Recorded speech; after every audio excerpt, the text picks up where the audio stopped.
Hello class fourth students. आज मैं आपको आपकी हिंदी की किताब से पढ़ाऊंगी पाठ 8 और इसका शीर्षक है कौन।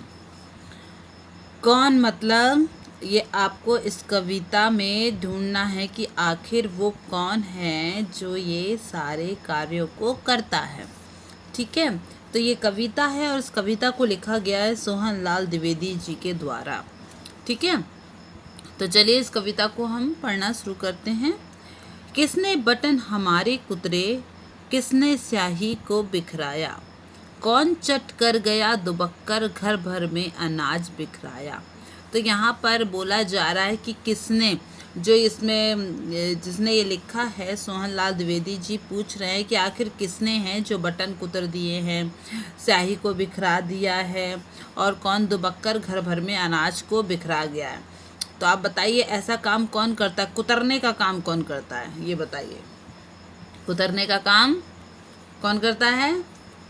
चूहा करता है कुतरने का काम, है ना। तो वही चीज़ है यहाँ पर कि आपको बताना है कि किसने किया है। तो ये चूहे ने किया है ना। और चूहे को देखा है ना, दुबक दुबक के रात के अंधेरे में आता है और अनाज की बोरियां होती हैं उन्हें काट देता है, और जिससे कि जो अनाज उसमें भरा हुआ है वो क्या हो जाता है, पूरे घर में जगह जगह बिखर जाता है। दोना खाली रखा रह गया, कौन ले गया उठा मिठाई, दो टुकड़े तस्वीर हो गई, किसने रस्सी काट बहाई।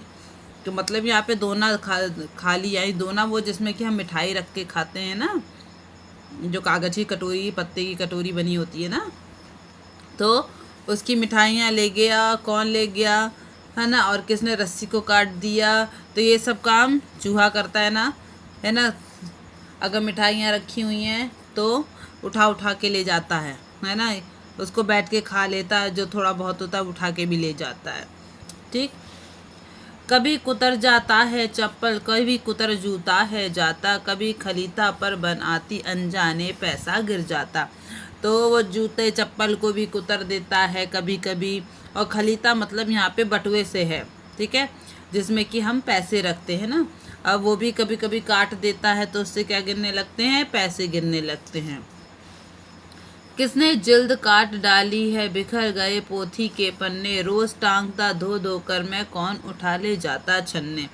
तो यहाँ पर जिल्द मतलब होता है जो कि कॉपी किताबों के ऊपर की कवर होता है ना, उसको जिल्द बोलते हैं। ठीक है, तो उसको काट दिया तो क्या हुआ कि सारे पन्ने क्या हो गए, बिखर गए, है ना। कुतर कुतर कर कागज सारे, रद्दी से घर को भर जाता, कौन कबाड़ी है जो कूड़ा दुनिया भर का घर भर जाता। तो देखो चूहा कितना ज़्यादा घर में नुकसान करता है, परेशान करता है ना। देखो अखबार वगैरह रखे रहते हैं तो उनको रोज़ तो कोई छूता नहीं है ना। और कॉपी किताबें रहती तो उन्हें भी कुतर कुतर के कूड़ा बना देता है ना। देखा है ना, कूड़े की तरह बना देता है। सामान जो रखा हुआ है काफ़ी समय से अगर आप नहीं छूते हो, तो अगर चूहे आपके घर आते हैं तो उसको क्या कर देते हैं, कुतर कुतर के छोटे छोटे टुकड़े में कूड़े की तरह बदल देते हैं उसको। कौन रात भर गड़बड़ करता, हमें नहीं देता है सोने, खुर खुर करता इधर उधर है, ढूंढा करता छिप छिप कोने। तो रात भर गड़बड़ करता है ना। चूहे देखे होंगे दिन में वो नज़र नहीं आते, क्योंकि दिन में तो हम और आप घर के अंदर रहते हैं ना, चलते फिरते रहते हैं। लेकिन जब रात को हम सो जाते हैं, सन्नाटा हो जाता है, तो चूहे निकलते हैं। और चूहे क्या करते हैं, पूरे घर में कोने कोने में छिप छिप के घूमते हैं, है ना।